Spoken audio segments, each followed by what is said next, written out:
Meus amores, hoje iremos de monitoria sobre sistema urinário. Vocês vão me perdoar se a minha voz ainda estiver esquisita. E vamos de pouquinho em pouquinho, mas vai dar certo. Sistema urinário não é um sistema tão complexo assim. A gente vai focar em uma função principal, né? Tem várias, mas a gente vai focar em uma das funções principais dos rins, que é eliminar do corpo materiais indesejados que são ingeridos ou produzidos pelo metabolismo. Essa função seria o quê? Urinar. Então, a gente vai focar principalmente no que é a formação da urina, por que ela acontece, como ela acontece, enfim. Então, temos aqui, eliminar as principais funções dos rins. Tem a função básica, eliminar do corpo material indesejado ou material em excesso.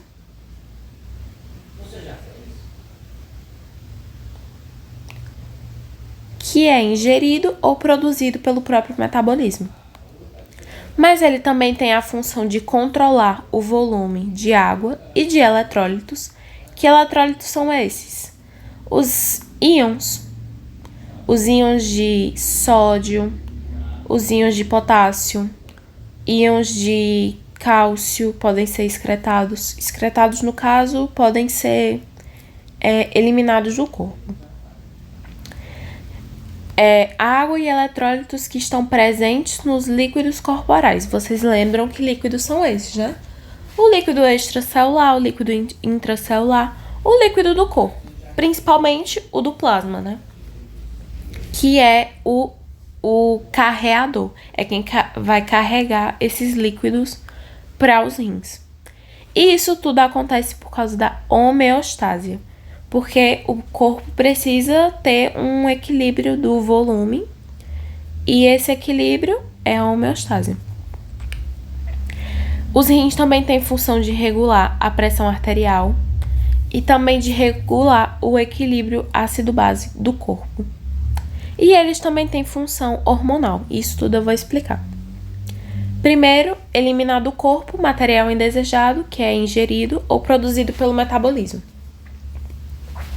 Na primeira aula que eu dei falando sobre a homeostase, eu falei sobre como o corpo tem um equilíbrio, ele tem um limite. E para manter esse nível constante de equilíbrio, a saída deve ser igual à entrada. A entrada aqui, a saída aqui. Então, se entra líquido, não só líquido, mas se entra líquido no corpo, ele precisa manter essa quantidade. Então, conforme entra, precisa sair a mesma quantidade. Então, temos aqui entrada via intestino, via pulmões, via pele, produção do metabolismo, entra tudo no corpo e precisa ser excretado, precisa sair. Então, temos aqui excreção pelos rins. Não só pelos rins, também tem pelo fígado, pelo pulmão, pela pele, metabolização de substâncias novas. Mas o foco principal, excreção pelos rins. O foco principal no momento, né? A lei do balanço de massas que fala que a massa que existe no corpo e a massa de entrada ou de produção metabólica, menos a excreção, enfim, tipo, o que precisa, o balanço é o que o corpo aguenta. Então, a entrada ela tem que ser equivalente à saída, à excreção, para que o corpo continue em homeostase, em equilíbrio. Então, eliminar do corpo material indesejado, ingerido, produzido pelo metabolismo, temos aqui alguns materiais indesejados. Tem a ureia. A ureia, ela é vinda da metabolização dos aminoácidos. Que seria o quê? Não falei dessa parte. Gente, quando aminoácidos são gastos no corpo, por quê? Porque o corpo ele tem várias vias de metabolização. Tem a glicose, tem a gordura e tem aminoácidos, que são as proteínas. E todos eles fornecem energia. O que muda é como eles são gastos pelo corpo. Então, temos aqui a glicose e a gordura. Se a gente não tiver a glicose nem a gordura, a gente vai gastar os aminoácidos. E todo o ciclo que... Eu falo isso mais pra frente, mas todo o ciclo de gasto dos aminoácidos libera uma substância chamada ureia. Só que essa substância é tóxica para o corpo, então ela precisa ser excretada. E outras coisas que são excretadas tem a creatinina, advinda da creatina muscular, que ela vem da creatina muscular. Ácido úrico, que vem dos ácidos nucleicos. Ácidos nucleicos, o que é isso? É os ácidos DNA, RNA, os principais, né? Tem a degradação da hemoglobina, quando ela é degradada. No caso, ela é tipo a hemoglobina degradada. Ela vai se quebrando, vai se envelhecendo, se desgastando, e aí precisa ser excretada, principalmente a bilirrubina.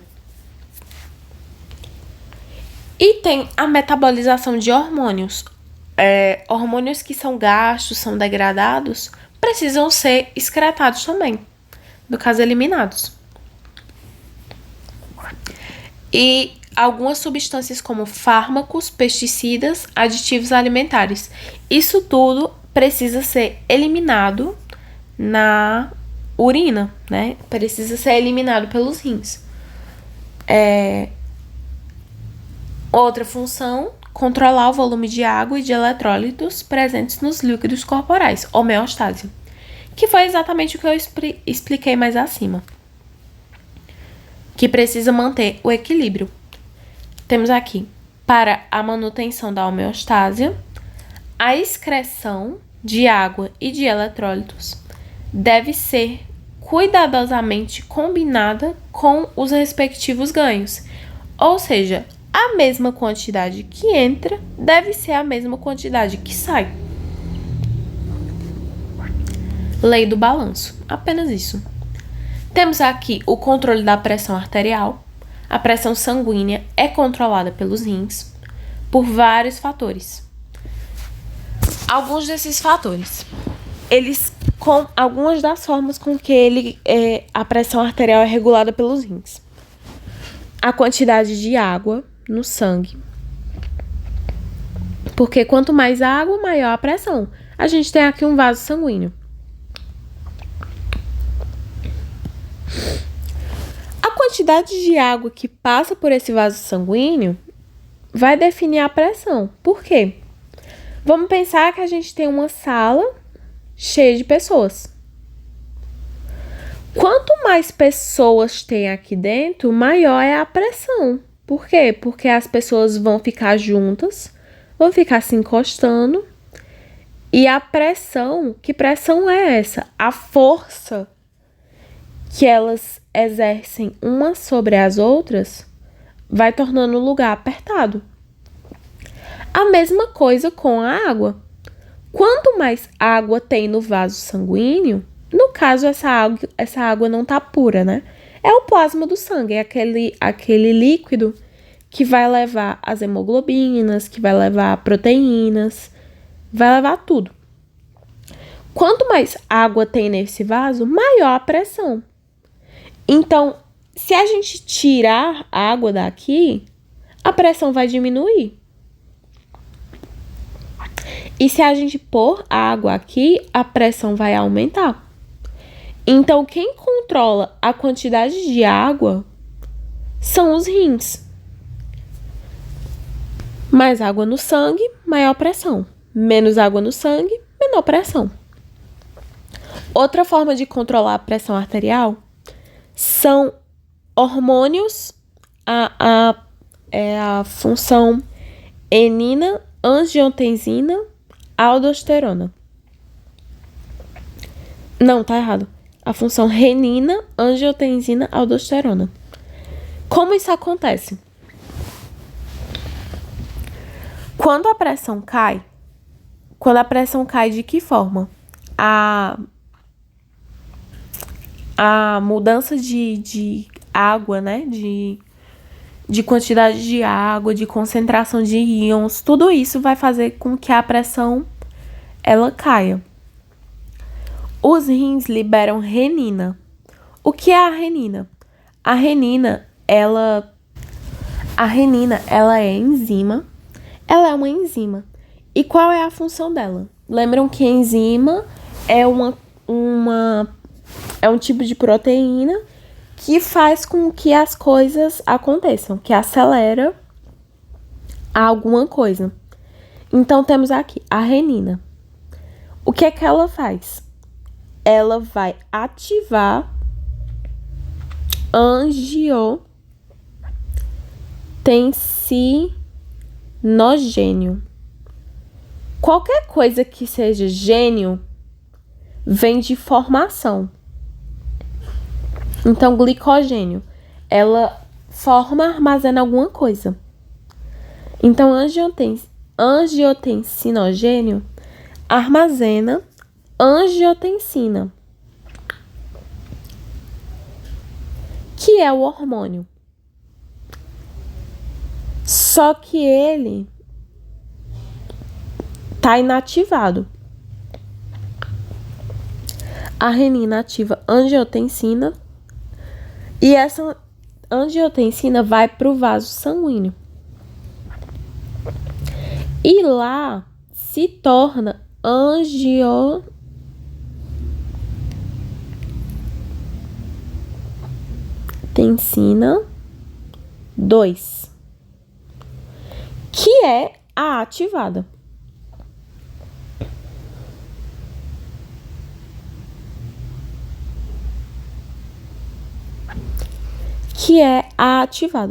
E o que é que essa ativada vai fazer? A angiotensina ativada, ela trabalha na constrição dos vasos sanguíneos. O que é a constrição? A gente tem aqui o vaso sanguíneo, a angiotensina ativa, e aí esses vasos contraem, eles se tornam menores.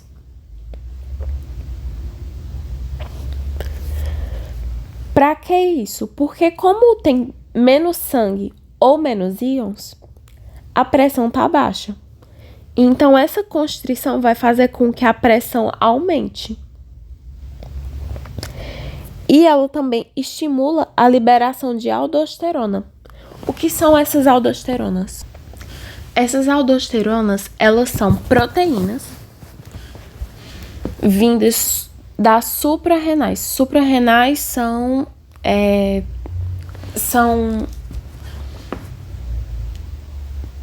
partes do órgão rim que ficam aqui em cima, que tem função endócrina. E essas aldosteronas, o que elas são? Elas são proteínas que têm função iônica.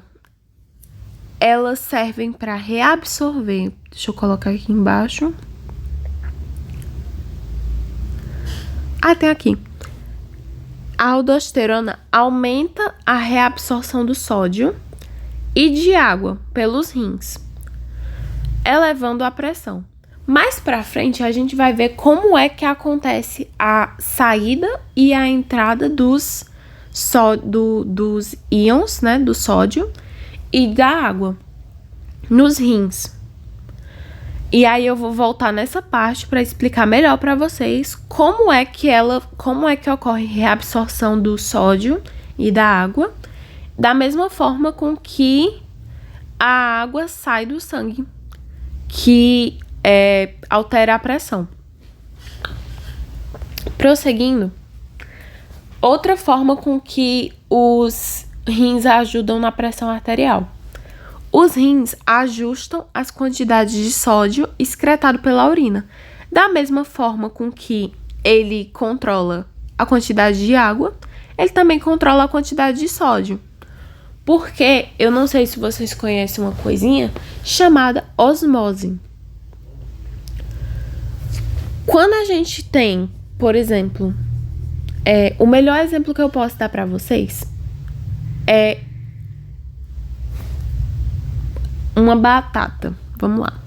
Uma batata, se você pegar uma batata crua, dentro dela tem água. Ela é bem molhadinha. Se eu jogar sal em cima dessa batata, tipo assim, é uma água que a gente não tá vendo, mas a batata é meio molhadinha. Se a gente jogar sal em cima dessa batata, em questão de pouquíssimo tempo, a parte de cima da batata vai estar cheia de água.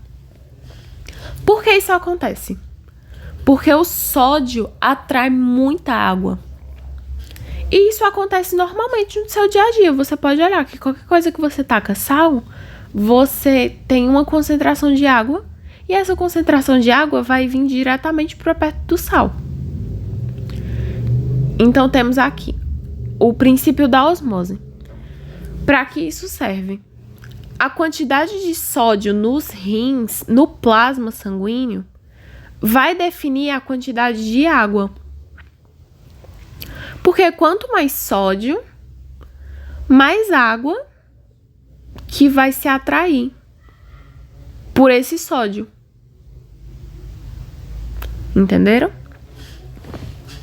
Então, menos sódio excretado, ou seja, menos sódio, ou seja, tem muito sódio dentro do vaso, porque esse sódio não foi excretado, menos sódio excretado, mais retenção de água, ou seja, mais água continua no vaso, aumentando a pressão.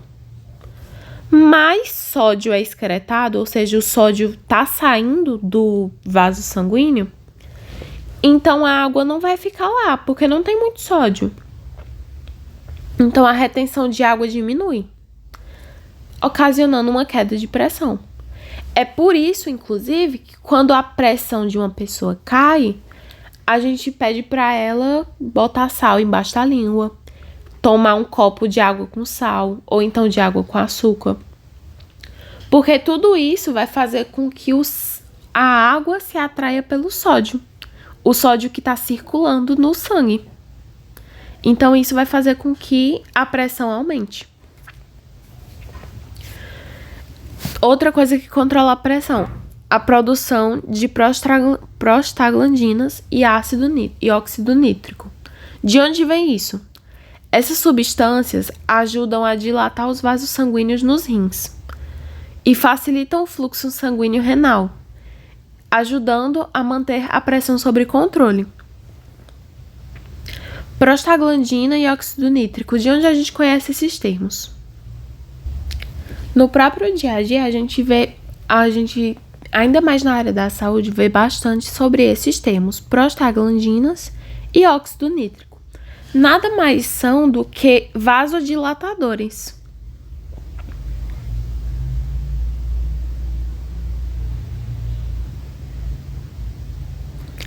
Então, a função básica deles é ajudar a dilatar os vasos sanguíneos nos rins, facilitando o fluxo renal. A gente vai ver daqui a pouco que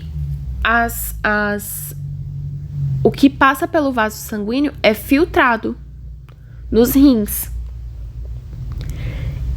Então, para que mais quantidade de água passe, mais quantidade de fluido passe, a gente aumenta o tamanho do vaso. E quem aumenta o tamanho do vaso são a prostaglandina e o óxido nítrico, fazendo com que mais coisas passem, tenham a capacidade de passar pelo vaso, ajudando a manter a pressão. Então, tanto os vasodilatadores quanto os vasos constritores, como a a angiotensina, tem função de controlar a pressão. E também tem o efeito da pressão sobre a filtração glomerular. A gente vai ver daqui a pouco como ela funciona.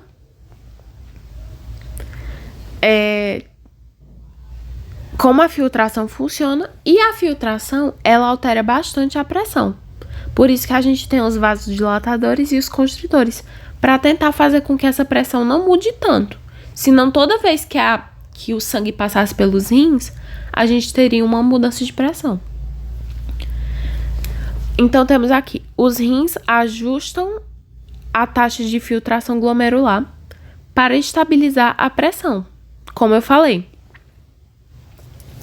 Se a pressão sobe, aumenta a filtração e a eliminação dos líquidos.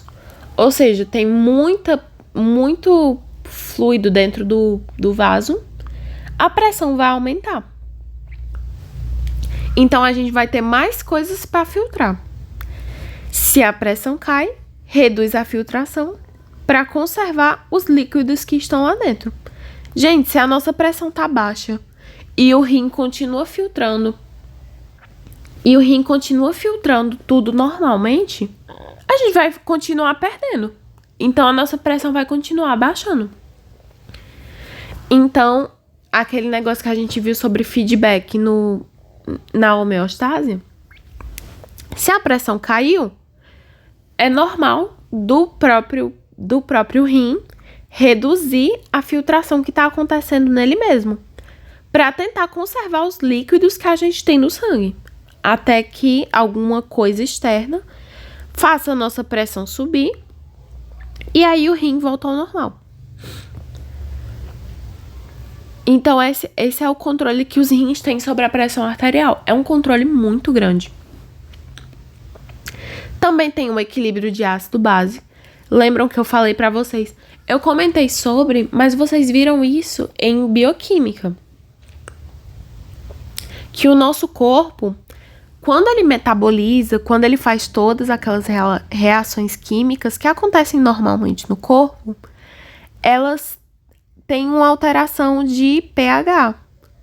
Elas podem ficar mais ácidas ou mais básicas. Tanto excretar quanto o controle da pressão tem aqui, ó, junto dos pulmões, por causa do CO2, que é uma coisa que a gente vai ver em respiração. As soluções tampão, que são coisas que vocês viram em bioquímica, que são soluções que tentam ajustar quando tem uma diferença de ácido ou base. E os próprios líquidos corporais regulam os estoques, regulam os níveis de ácido base. De que forma? Os rins excretam ácidos ou bases em excesso do corpo e eles também regulam os estoques de substâncias tampão dos líquidos corporais. Geralmente os líquidos corporais estão associados à função renal. Então, se os tampões estão nos líquidos corporais, ou ácidos ou bases estão nos líquidos corporais, eles vão ser excretados. Então, é dessa forma que os rins ajudam no equilíbrio de ácido-base. Se a gente tem muito ácido no vaso sanguíneo, vai passar pelo rim e vai ser excretado. Vai ser tudo eliminado. E também temos as sínteses. Os rins trabalham com sínteses. Os rins produzem hemácias. Eles produzem a versão ativa da vitamina D, que trabalha com a absorção do cálcio no intestino e deposição dos ossos. Essa é a função básica da vitamina D. Mas quem trabalha em produzir a versão da vitamina ativa da vitamina D, que é a que trabalha, são os rins. E eles também tem a produção, armazenamento e secreção de hormônios. Hormônios como os que a gente falou mais acima e vai falar também. E os rins também trabalham na produção de glicose. De que forma? Do ciclo da ureia, que eu falei. Gliconeogênese é uma coisa que vocês vão ver em bioquímica. Mas glicogênese é quando a gente usa glicose para gerar energia. Gliconeogênese é quando a gente usa outra substância para gerar energia.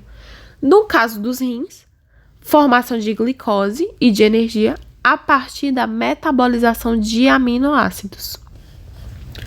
Quando os estoques de glicose e triglicerídeos, que é gordura, estão reduzidos, uma coisa que normalmente acontece durante jejuns prolongados, o corpo começa a usar aminoácidos como fonte de energia. Só que o que acontece? A metabolização de aminoácidos gera como produto amônia, que é tóxico e que deve ser excretada pelo corpo. E isso é função dos rins. Da mesma forma que a ureia, que é também outro produto gerado pela gliconeogênese, também deve ser eliminada, porque o corpo não consegue mexer nela depois.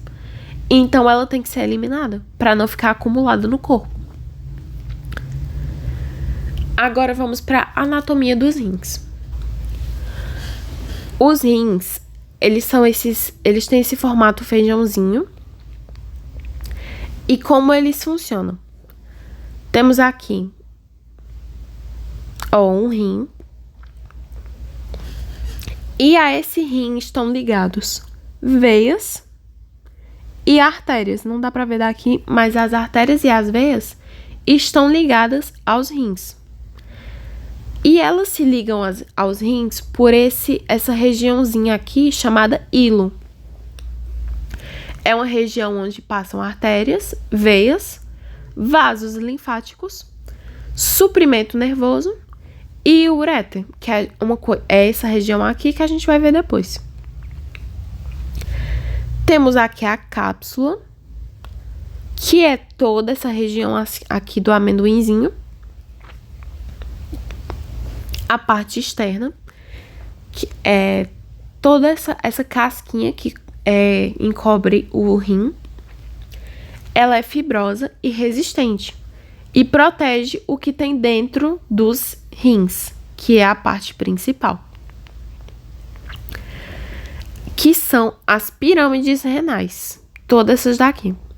Geralmente, os rins têm de 8 a 10. E essa pirâmide renal, ela tem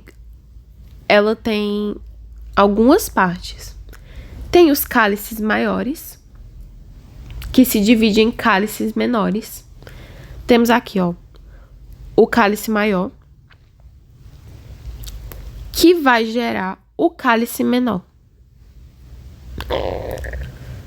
E nesses cálices menores é onde ocorre a coleta da urina de cada papila renal, que é essa regiãozinha. O cálice maior aqui, o cálice menor aqui e aqui a papila renal. E tem o ureter que carrega a urina dos rins à bexiga. Então temos aqui a urina vai ser produzida aqui. E quando ela é produzida, ela é levada das papilas aos cálices menores, aos cálices maiores, ao ureter. Então, essa é o trajeto da urina, quando ela é formada. Mas como ela é gerada, é uma coisa que nós vamos ver agora. A trajetória do líquido à urina. Temos aqui o rim, a localização dele no corpo. Como eu expliquei antes, vocês estão vendo que ele que entram vasos, tanto veias quanto artérias, e que o produto dela vai ser é levado pelo ureter até a bexiga. Uma coisa de cada vez. Primeiro, o suprimento de sangue. Como eu havia explicado a vocês, a filtração ocorre do vaso ao rim. Então, para a filtração acontecer, então os vasos têm que passar pelo rim. Então, temos aqui a artéria renal e também temos as veias renais, que são essas daqui.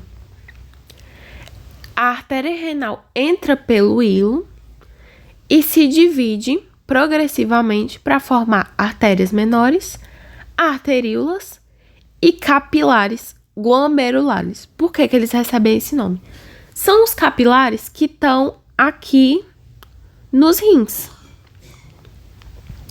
E eles são glomerulares porque eles vão passar por uma região. Vamos ver mais pra frente. É nos capilares glomerulares que grandes quantidades de líquidos e solutos são filtradas para iniciar a formação da urina. Eu coloquei aqui, exceto as proteínas plasmáticas e células sanguíneas, porque elas têm que continuar lá no sangue. Então, elas não são filtradas. Então, esses capilares precisam entrar em contato com os rins para que as quantidades de líquidos e solutos que tem dentro desses capilares sejam filtrados. Como isso acontece? Vamos ver. Primeiro, a gente vai ver sobre a pressão de filtração. São as pressões que existem nos vasos sanguíneos. Temos duas. Tem a pressão hidrostática, que é a pressão que os líquidos internos exercem, ou seja, é a pressão, é a força que eles fazem para fora do capilar. Lembra daquele negócio que eu falei sobre a sala de aula? Se uma sala de aula tá cheia de gente, então, se uma pessoa entrar, a pressão vai ser tanta que as pessoas vão começar a se empurrarem para tentar sair. Então, a força que as pessoas que estão dentro da sala fazem para tentar sair de uma coisa que está muito apertada, no caso dos vasos sanguíneos, é a pressão hidrostática, que é a força que os líquidos que estão dentro do capilar do vaso sanguíneo fazem para fora do capilar, ou seja, para tentar sair do capilar. E tem a pressão osmótica, que é a pressão que o lado de fora, que o exterior, exerce para dentro do capilar. Considerando de novo a sala tá cheia de gente. Uma força tá fazendo com que eles se apertem. No caso, seria as paredes. E no caso do corpo, seria o tecido, porque entre vasos tem o tecido. Que são forças que exercem para que o que tá lá dentro continue lá dentro. Uma pressão para dentro do capilar. Então, temos aqui a pressão hidrostática, que força os líquidos a sair do capilar, e tem a pressão osmótica, que é a força que os tecidos, tudo que está em volta dos vasos, faz para manter o que está lá dentro. E essas pressões vocês vão continuar vendo para sempre na área da saúde, que são as pressões que os vasos exercem. A alta pressão hidrostática nos capilares resulta na filtração rápida de líquidos e de eletrólitos. De que forma? Se a pressão que está empurrando as coisas para fora é alta, então a filtração também vai ser rápida. Sabe quando você tá peneirando um suco na peneira? Tem aqui o suco com as sementes e tudo mais. E aí você pega a colher e empurra esse líquido. Você empurra o suco. E aí fica mais apertado e aí o líquido sai. É a filtração.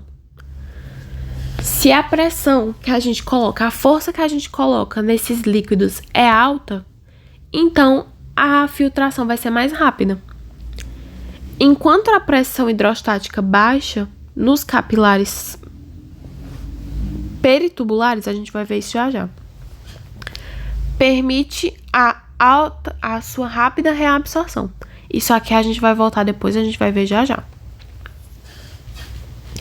Por meio de modificações da resistência das arteriolas aferente e referente, os rins podem regular a pressão hidrostática dos capilares glomerulares e peritubulares,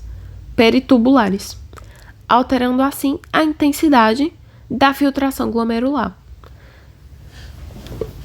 Alterando a intensidade da filtração, da reabsorção ou de ambas, em resposta às demandas homeostásicas. A gente vai voltar nessa parte já já para vocês entenderem direitinho. Pronto. Como a filtração acontece? Ela acontece por um lugar chamado néfron.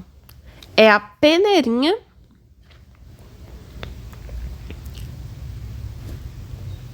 do plasma. Plasma, o líquido dos vasos sanguíneos. Temos aqui as principais partes do néfron para vocês entenderem o que acontece. Então temos aqui o glomérulo, que é essa região aqui, que é uma região onde o néfron envolve vários capilares. Então temos aqui o néfron e vários capilares que passam por aqui dentro. Então essa região que o néfron envolve os capilares é chamada de glomérulo. Um grupo de capilares sanguíneos que serão filtrados, vindos da arteríola aferente. Então aqui, aferente que tá vindo, uma artéria chega e vai ser filtrada bem aqui, no glomérulo. Depois que ela é filtrada, o filtro vai passar todo por aqui. O que foi filtrado vai passar tudo por aqui. Depois que ela é filtrada, aqui se torna um capilar aferente. Arteríola eferente, desculpa. E aí temos aqui o túbulo proximal. O que foi filtrado vai cair aqui no túbulo proximal. E vai passar pela alça, tá vendo? Ele tá caminhando aqui. E vai passar pela alça de Henle, que é esse tubinho aqui, esse tubinho amarelo aqui. E aí, o filtrado que vai cair nessa alça vai passar por reabsorção e secreção, que a gente vai ver já já o que é. E aí vai sair pelo túbulo o que foi filtrado, reabsorvido e secretado, vai sair pelo túbulo distal, que leva o filtrado final para os ductos coletores. Aqui, os ductos coletores, que é o que vai levar o filtrado para o uréter. E do uréter vão para a bexiga, e da bexiga serão excretados do corpo em forma de urina. Tá, Clara, eu entendi o que cada um faz, mas eu não entendi como isso acontece. Temos aqui a chegada do sangue no néfron. O sangue chega pelos capilares glomerulares através da arteríola aferente. Eu falei aqui, vou repetir. O sangue vai chegar aqui pela arteríola aferente e vai chegar no glomérulo. Do glomérulo ele vai ser filtrado. Filtração glomerular. No glomérulo, parte do plasma é filtrado, com exceção das células sanguíneas e proteínas grandes, formando o ultrafiltrado. Esse ultrafiltrado vai passar aqui pelo túbulo proximal. Do tubo proximal, ele vai descer até a alça de Henle. Na alça de Henle, o filtrado desce pela alça descendente, que é essa parte aqui que desce, e a ascendente é essa aqui que sobe. E o filtrado vai ter reabsorção de água e reabsorção de íons. E vai parar, depois dessa reabsorção e secreção, vai parar no túbulo distal, esse daqui, onde ocorre mais reabsorção seletiva de íons e secreção de substâncias. E aí, o final, o ducto coletor, que é o aqui tá como tubo coletor, que finaliza a reabsorção de água, regulada pelo hormônio ADH, que a gente vai ver mais pra frente, e secreção, formando a urina. É aqui que o hormônio ADH vai agir. E aí ele vai controlar se a água fica ou se a água sai. A gente vai ver isso já já. E a saída da urina, a urina formada é excretada e vai para os ductos coletores, para ir para os cálices renais, para ir para o hilo, para ir para o uréter, para chegar na bexiga. Então, simplesmente o que acontece? O néfron é a peneira do plasma. Tudo que acontece no néfron é para que coisas que precisem sair do vaso sejam peneiradas, sejam excretadas, sejam peneiradas para formar a urina, que vai ser excretada. Basicamente é isso que o néfron faz. Mas, Clara, o que foi esse negócio de filtrado, reabsorvido, secretada, excretada? A urina, ela é resultado da filtração, da reabsorção, da secreção e da excreção dos líquidos corporais que passaram pelo néfron. Uma coisa de cada vez. Aqui. A filtração é o processo que ocorre no glomérulo. O sangue é filtrado e a água com pequenas moléculas.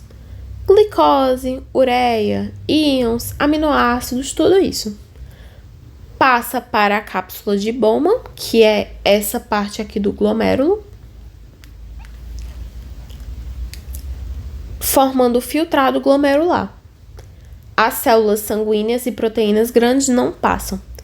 Então, aqui é a nossa peneira. A gente coloca o plasma nela e vai ser tudo filtrado. Então, aqui vai passar água, íons, glicose, substâncias no geral. E aqui vai continuar células sanguíneas e proteínas. Isso não vai ser filtrado. É aquela parte do suco, é a parte das sementes que são muito grandes e não passam pela peneira. Eles ficam aqui e o resto sai. Pronto. É isso que o filtrado faz. Então, a filtração é essa primeira parte, que é a filtração do plasma sanguíneo, das coisas do plasma sanguíneo. Só que o que acontece? Uma válvula de escape. Porque às vezes a gente filtrou coisas demais que não deveriam ter sido filtradas. Então a gente tem a volta a saída de emergência. Então, se uma coisa que saiu não deveria sair tanto quanto saiu, por exemplo, a água, então a gente tem a saída de emergência, que é para ela voltar para o vaso sanguíneo. A chamada reabsorção acontece principalmente no túbulo proximal e distal da alça de Henle. Lembra que eu falei aqui que na alça de Henle ocorre reabsorção de água e de íons e que também vai acontecer secreção de substâncias? Então aqui, ó, a reabsorção acontece na alça de Henle. Substâncias úteis como água, glicose, aminoácidos e íons podem ser reabsorvidas, voltando para o sangue. Então, se o corpo pensar, eita, eu filtrei água demais, eu preciso dessa água ainda. Então, a água vem e volta pro plasma. É a reabsorção.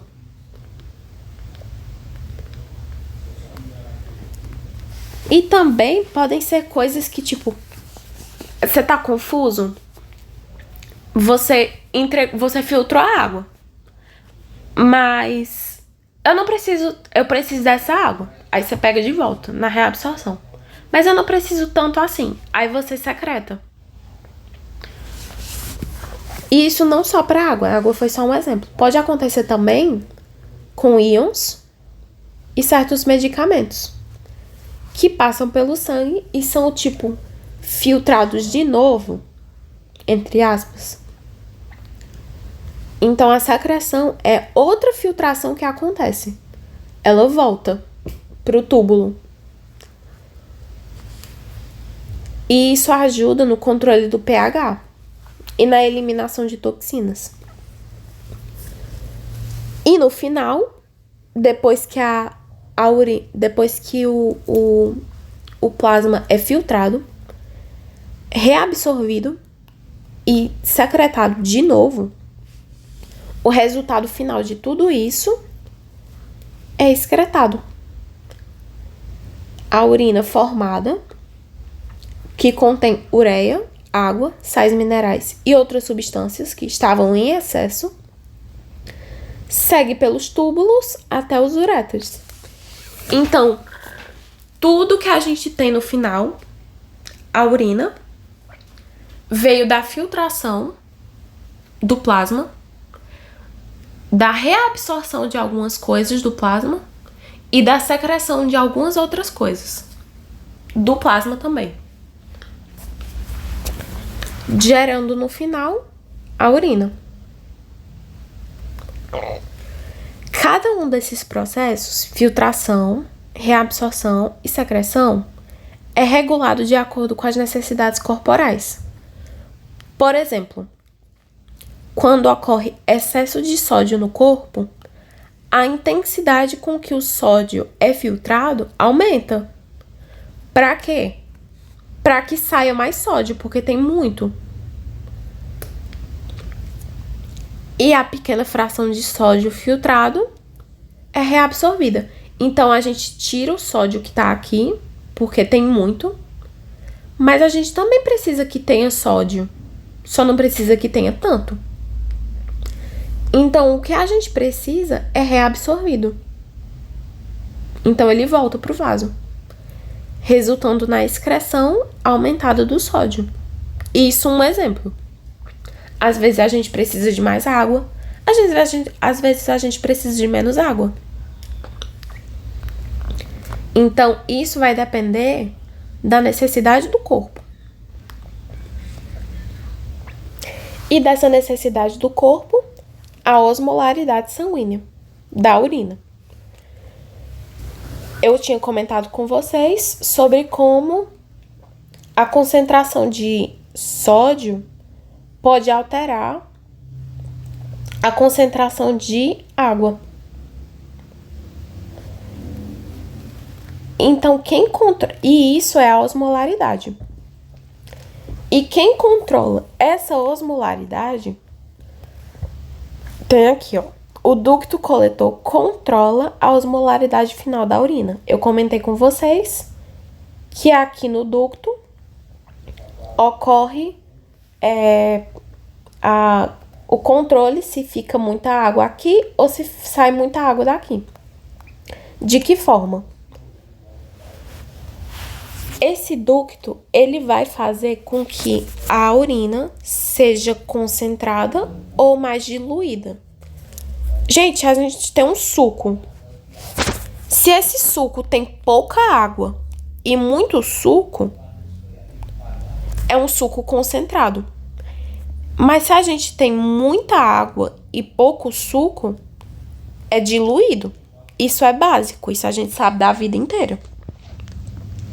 Então, tudo vem da quantidade de água.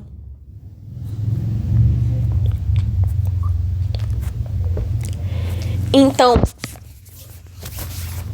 quanto mais água a gente tem na urina, mais diluída ela fica, porque tem muita água. E quanto menos água tem, mais concentrada ela fica. E quem controla? E isso tudo é a osmolaridade, tá? Relembrando. E quem controla a osmolaridade da urina, se ela vai ser mais diluída ou se ela vai ser mais concentrada, é o hormônio antidiurético. Ignora esse Z. É o hormônio antidiurético, o ADH. Quando tem muito ADH, antidiurético. Então, ele evita diurese. Ele evita diluição. Então, se a gente tem muito ADH, a permeabilidade da água no ducto aumenta, permitindo sua reabsorção. Então, a gente tem muito ADH.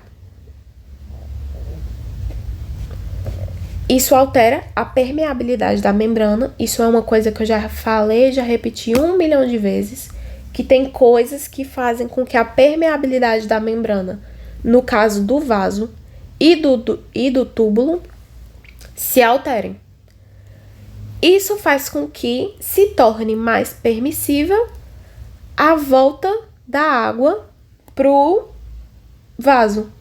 Se a água tá voltando para cá, ela não tá descendo para a urina. Então, se tem pouca água descendo para a urina fica mais concentrada, porque tem pouca água na urina. Porque essa água voltou pro vaso sanguíneo. Mas quando a gente não tem ADH, o ducto coletor permanece impermeável à água. Então, a água que está sendo filtrada aqui vai continuar vindo para cá, vai continuar descendo. Porque não tem ADH para mandar ela voltar, para mandar ela ser reabsorvida. Então, ela continua sendo filtrada e vai parar na urina, fazendo ela ser excretada pela urina, tornando a urina mais diluída, porque tem água descendo para a urina. Então, eu disse que ia voltar nessa parte do ducto. Então, explicado como funciona o hormônio ADH. No final dessa aula, eu vou explicá-lo de trás para frente de novo, que é para todos os conceitos que ficaram para depois, a gente reexplicar. E no final de tudo isso, temos a urina. A urina é feita de água, ureia, que é um resíduo do metabolismo de proteínas, ácido úrico, resíduo do metabolismo de purinas, que é outra coisa que acontece no corpo. Coisas que acontecem no corpo geram produtos. Esses produtos, se não forem utilizados, têm que ser excretados, apenas. Sal, para que aconteça o controle, né, da pressão, e de outros eletrólitos, como potássio e fósforo, e outras substâncias, resíduos metabólicos, substâncias estranhas, como fármacos e toxinas, e outros eletrólitos. A urina é formada principalmente por isso. E temos aqui o caminho da urina. Depois que tudo isso aconteceu no rim, aqui, vamos supor que a gente tem um néfron. Lembra? Ele estava aqui nos cálices. Nas papilas, né? Das papilas, aí aqui a gente tem um néfron. Vou até fazer ele amarelinho.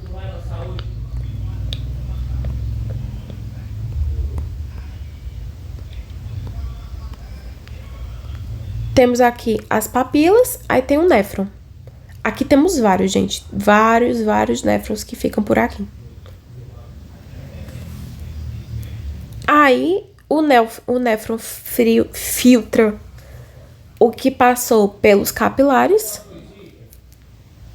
E disso, a urina vem pra cá, passa para os cálices e vem para os uréteres. Isso acontece aqui também.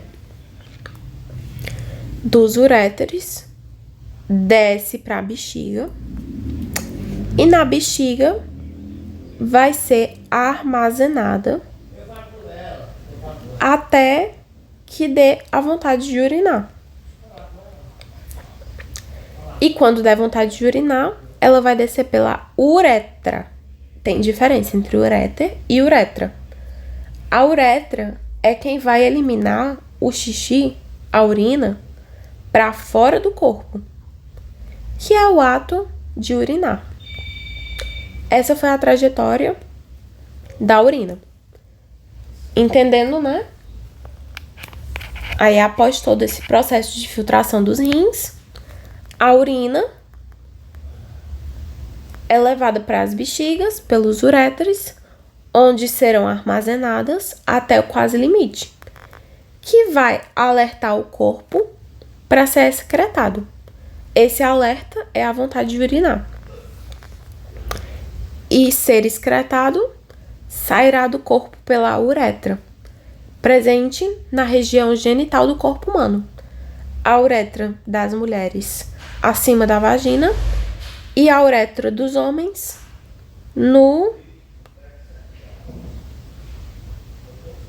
na genitália. Voltando, recapitulando, temos a urina. Essa urina formada pela filtração dos néfrons. É o resultado da filtração, reabsorção e secreção. Isso tudo acontece. A filtração no glomérulo, a reabsorção e secreção aqui na alça de Henle. A reabsorção aqui na alça de Henle e a secreção aqui no túbulo distal e o controle do ADH aqui no ducto coletor. O néfron, né, que é a peneirinha do plasma, o controle da pressão efetiva. Eu falei que ia voltar nessa parte. Por quê? Porque eu falei que as pressões que fazem com que a pressão que faz com que o plasma seja filtrado, que é, como eu expliquei, a colher que você espreme o suco na peneira, que é uma força que faz com que o filtrado saia.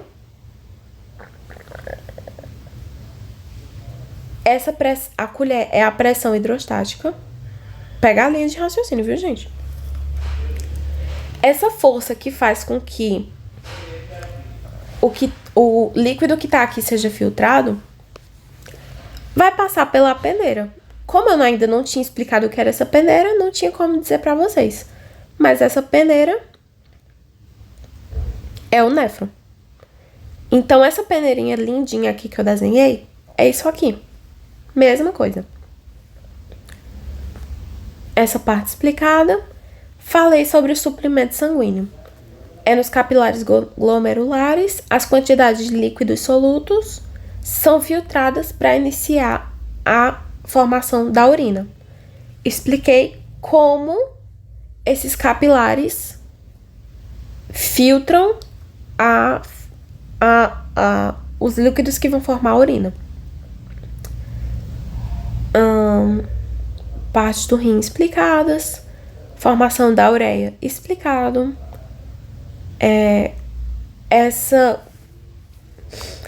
essa parte sobre pressão,